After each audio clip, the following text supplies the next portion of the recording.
James is here to affirm that he once regarded some of the land as unproductive and wasted until the planners intervened. Initially, he envisioned only a piggery, a patch of matoke, and a modest horticulture venture. After starting the farm, Damba Kezala of course came in and helped us with the planning. Our main plan was to have pigs and also have a few bananas and other horticultural plants. But when he came in and looked at the place, the first thing he told us, actually was standing in this place, that you can do catfish in this place, that you can do more than 10,000 catfish in one area. I've never thought of having fish. I didn't even have any knowledge about fish farming. So this place was a wasteland. First of all, I dug this pond mainly for water to be pumped for our pigs. But then, when he came in, he showed us that we can be able to do fish farming. So I brought in someone who is an expert in fish farming. And then we measured the area, we saw the water flow and everything. That's when we came in and then brought the excavator to first dig the excavator. At one point failed, and then we got guys to do it with our hands. Then later on, we put in this slab here. Little did he know the potential for fish farming, which has since become a lucrative source of income. Thanks to the assistance of Damba Kezala Enterprises, the landscape has been transformed to meet the demands of the market. I didn't do catfish after doing some research. I realized that the market for tilapia is relatively bigger, because even as we sell to the locals. We just announce on the local so-called radio stations, and then people just line up and take the fish. Actually, we don't have enough fish for the people even in the villages, and they buy all the sizes. Yeah. So it was really from that knowledge that he shared, because we didn't even think of that farming, because no one in this area does fish farming. The only farmers we have are doing cages. He elaborates on how the land is now optimized to its fullest potential. Many people do farming, they concentrate on one thing, maybe tomatoes, chicken, and when it hits him, he completely leaves and says farming is bad. But here, we are having more than 7 things we're doing. We're having bees, we're having fish, we have different types of bananas, we have the pigs, we have ducks, we have chicken, we have hay, we have silage, and we're having the trees, like you can see, the eucalyptus and pine. So at any one moment in time, there's something you're selling to sustain the farmer and to get money.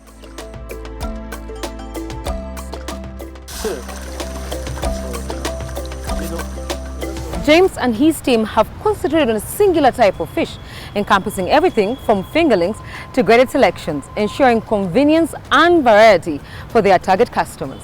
So here we do one type of fish, and that is tilapia, the Nile tilapia ON. It's the only fish we have. We don't have catfish. What we have here is that they multiply a lot. We don't buy fingerlings. Like I will show you, we have a nursery, and sometimes here of course they lay eggs and hatch them. But we keep grading every month. Now, like in this pond, we are going to be grading in the evening. That's why we are reducing on the water. When the water reduces, the guys are going to come like for 30 minutes. We'll put our net, remove the fish, and then grade. The small ones go somewhere, the big ones average size, so that we feed them based on their average body weight. Strategic planning yields tremendous benefits in optimizing land usage. It opens eyes to new possibilities, prompting the adoption of integrated farming practices that not only conserve labor but also enhance productivity. The plan has mainly helped us in doing integrated agriculture and eco-agriculture, or regenerative farming. After having the plan, first of all, the first thing is land use. We do not have any area which is put to waste. Even the boundaries, we have trees, like you can see. This is Lucina. a kilo, you can sell it at 12,000, sorry, 120k. But this is food for cattle and goats. This, yes. And bees come and pollinate this and get nectar. Yes, pollen. So, and then this is a boundary, and again I'm conserving nature. Yes. So use it as a boundary, nature conservation, because now my ponds won't get spoiled. The strong winds won't affect. These are seeds now. How many trees are here? You market yourself as someone who sells animal pastures, seeds and all that. Yes. To go and plant. Even me, I bought this from Site Farm. And also we have coriander somewhere. We have napier grass planted down there. We have matoke. We have the trees which work as windbreaks and shade. And then the animals are also working within here, the birds, yeah, to scoop and get what to eat. And then this water we are using it to irrigate during the dry season because there is ammonia. Okay, we are using it. So there is that kind of integrated farming. And then we have the ducks, just that they're now under the houses. They come and swim in here, and sometimes they fertilize the ponds. Now, the plan has helped us to see that land is utilized well. Number two, saving labor, because you find that most farms, someone is employing 2 people, but they are doing things which don't even bring out their salary. But here, we are doing activities like fish farming, whereby a guy is digging, like they are digging there.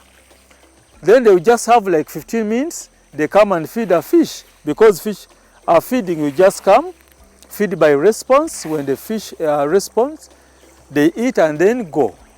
They go back and do other activities. Then they can even go later and feed the pigs. So you're having one guy doing more than 5 things, but spending very little time. Okay? Number 4, spreading our risk. With precise and strategic actions, one can achieve significant results with the minimal resources. For instance, by optimizing feed management. Through pilot production, while the farm attained remarkable outcomes, a substantial yield of approximately 9 tons, comprising 20,000 fish weighing between 300 and 500 grams. Each, their approach is adaptable. We first of all are based on commercial feeds. They were too expensive, weren't getting anything. After calculating on our first harvest, because we were buying commercial feeds, but we started pelleting our own feeds because we went learned the formulation. We started doing our own pelleting and made our own feeds. That's when we started realizing the profits. The ponds we have here, we have about 9 ponds, and we have a capacity of about 20,000 fish. 20,000.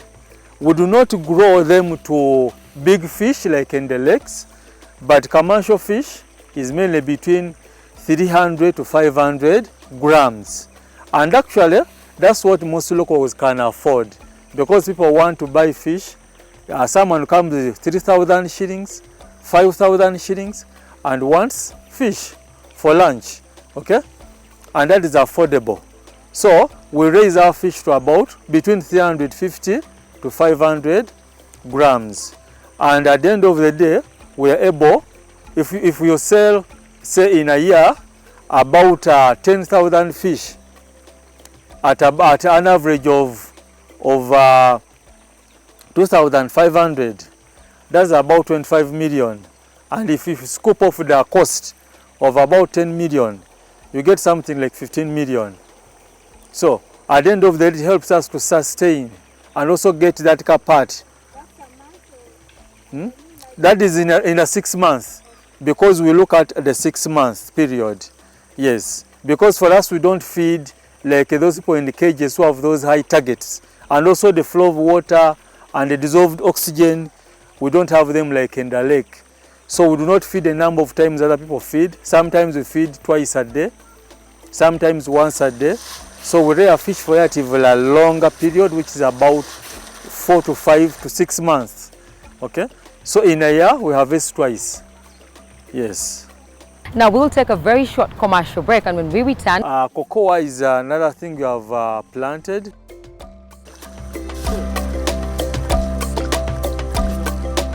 James and his team have concentrated on a singular type of fish, encompassing everything from fingerlings to graded selections, ensuring convenience and variety for their target customers. So here we do one type of fish, and that is tilapia, the Nile tilapia ON. Is only fish we have. We don't have catfish.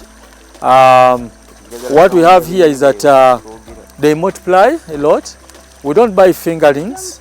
Like I will show you, we have a nursery, and sometimes here they lay eggs and hatch them. But we keep grading every month. Now, like in this pond, we are going to be grading in the evening. That's why we are reducing on the water. When the water reduces, the guys are going to come like for 30 minutes. We'll put our net, remove the fish, and then grade. The small ones go somewhere, the big ones average size, so that we feed them based on their average body weight. James's advice to farmers is diversification, emphasizing the importance of not placing all resources in a single basket. People who are looking at one thing, it makes it hard. Just assume that I came here to only do fish farming. There's no other activity. Okay? All your money is invested here. Workers' salaries are coming from here. Your transport to come and spice the farm is based on this. And then even food, you buy food, you don't have the bananas. So at the end of the day, your overheads are high. Understanding the nuances of fish farming is imperative. One must grasp the scientific principles behind it. It's essential to avoid over-fertilizing ponds and ensure that the inputs yield favorable returns. Knowing the science of fish farming, it is really important. Okay? Sometimes people put in a lot of science based on what they see in the books, but they are doing it on a local level. Okay? Some people don't fertilize ponds and they base on commercial feeds. Now you are into pond culture and you want to do what someone in the cage is doing. Okay? You have not tested your parameters. So at the end of the day, you'll fail. Maybe the fish is not converting or your conversion level is so high. So at the end of the day, fish will eat something to do with maybe 4,000 shillings, and you are going to sell that one fish at 3,000 shillings. That means you're doing a loss. When discussing the hurdles they face, James highlights the prevalence of predators targeting fish. Of course, the first challenge has been on the predators. That is the birds. Now this is an ecosystem, you can't poison them, you need the birds. I think you've not seen it here.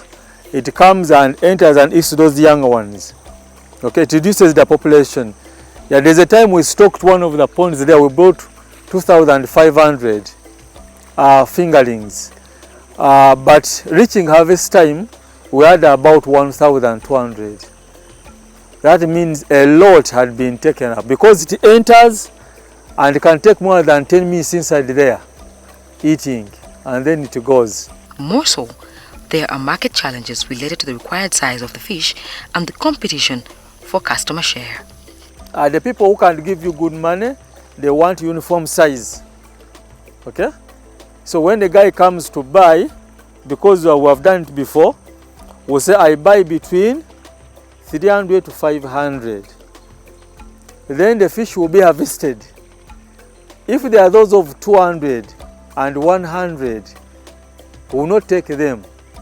We will not give you the money. But they already dead. You cannot put them back into the water. So that will be a loss. Farming opportunities.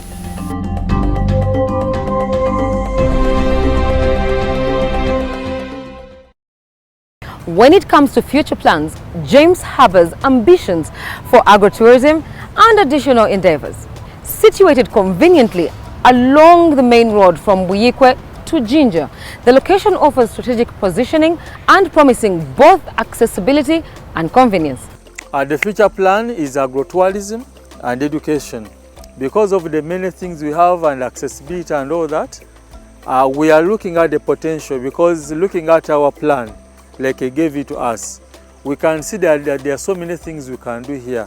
We give you different views and options. You can even put a petrol station. So we give you the different views, the different shots, so that you are able to actually, this is where we shall have the cottages, so that people can rest. These people who stay here, we have the concept called agro-tourism. So the people who stay here are the same people who are going to eat this fish, this pork, the bananas, and so you're selling at a higher cost beyond the farm gate, but getting value for your money. Then different shots, this is the bananas. Like Mr. Damba told us that there are some big trees here which can work for zip lining. It is that opportunity we are going also to use. You see that we put a zip line here and also cottages here on this slope. Yeah, so that people come to relax, and then the start of the farm can bring in some money. Yeah, because at the end of the day, even if someone gives you $50 and you get 5 people, that is additional income. So you're not only looking at fish, not only looking at bananas, but they will be doing bee harvesting. Then we are going to have sport fishing in this place, so that someone pays maybe like 20K. We give them a hook, and then they come and whatever they pick, they take. That will be an activity. Yeah, and then camping, and then educating. Schools will be coming. At least we have so far had 2. Cocoa is a significant component of his future endeavors, as he has already embarked on this venture, planting a considerable number of cocoa trees with the anticipation of a rewarding payday. Cocoa is another thing we have planted. We planted about 8 acres, and we have another 5 in another place. Cocoa, of course, will be saving the environment, but we can harvest. It's a fruit. We can harvest for over 50 years. Yeah, so we've planted it. And we know even if the price drops to 1,000 shillings a kilo, again that is the kilo, that's the price we are paid for maize. Are you someone who's solely focused on producing food for human consumption? Well, perhaps it's time to consider diversifying your efforts into animal feed production as well. Thanks to the ongoing guidance from Eric, James's farm has expanded its operations significantly. They are now cultivating approximately 3.5 acres of land, not only for traditional crops, but also for producing essential animal feeds such as hay and silage. When he drew our map, he put a place, I think it was like an acre, that we can have Chloris Guyana. I had not heard of Chloris Guyana, I even didn't know what it is. Hay in particular holds significant market value, fetching as much as 12,000 shillings per bale. Currently, we are making hay and we are selling it before bringing our own cows. Actually, we cannot produce the hay people want, because I currently have someone who wants 300 bales. And from the acre, we got 100 bales. The latest service we've done, and of course we are still baling. Yeah, so that command is also there. And one bale, we are selling it at 12,000 shillings. Yeah, so that's 1.2 million. And in a year, you can harvest 6 times, because you will receive a lot of rainfall. Yeah, so if you are getting your 1.2 times 6 in this village, even if it is just 1 acre, really, that is not bad money. Most people are actually growing food for people. Very people are growing food for animals. And there are so many people who are having animals on zero grazing, and they are struggling with animal feed. So we are doing here and also doing silage. So this is the Pak Chong one, which has about 14-16% good protein content. It tastes almost like sugar. Okay? So if you cannot grow maize, and if maize is expensive on your side, you can go with this. Of course, there are more advantages of using maize silage, but this one is a bit cheaper. So after every 2 months, you harvest. In places like this, which you see a lot of rainfall. So this is surface silage. We have just made this about 10 tons, which I have put here. We harvested. We have another bank there. Okay, so we just put it on the surface. Put a PVC, about 800 grams, Cavera, and then we cover the lot of soil so that air doesn't enter. You can have it here for more than 3-4 years when it is there. Now, one ton of silage costs about 300,000. Okay, when you're selling it. That is for this. For maize, it can go up to even 400,000. So if you have 10 tons, that's about 3 million. And you're getting 10 tons from how many acres? So if you have, let's say, just 2 acres, okay? And you're able to get just, let's say, 10 tons, and you're getting your 3 million. 3 million times 6. How much is that in a year? We were taken aback when James introduced us to his unconventional approach to pig farming. With just a few pigs on the farm, we were initially skeptical. However, it soon became clear that James had meticulously planned and managed every aspect. Our business plan is not to accumulate pigs. What we are seeing is the ideal for pig farming. Pig farming has a big challenge of swine fever. Okay? Many people who have stock to a very big number sometimes are hit. So when we saw that on many farms, we said let us have at any time a maximum of 5 breeding gilts and sows. For 5 sows, you'll have a maximum of 50 piglets every 4 months. Most of the piglets are booked before the animals even deliver. That's why you cannot see. Actually, when you see them empty, it means we are working. That's how you work, because you have the market. We have gone to even the level of selling pregnant ones because you have good breeds. So people come, they want the boas. Like 2 days ago, we saw the boa and younger ones. There's a guy who came and took more than 20 winners. Others want pregnant ones. So the market actually is there. So what we realize that we're not going to sell pokers. We're not selling pokers. We are just selling to people who are going to breed. But there is more to this farm operation than meets the eye. Clients often referred by Damba Kezala regularly sing its praises and recommend it for others. Actually, most of our clients are sent again by the planner, that is Damba Kezala, because the farms he plans, he connects those people to the buyers. Because if he plans for you the farm like this one, he planned it, then he will plan for other people who are going into pig farming. But he knows someone who already started, and the fact that they monitor the breeds, they know what we have, they're able to recommend to those farmers.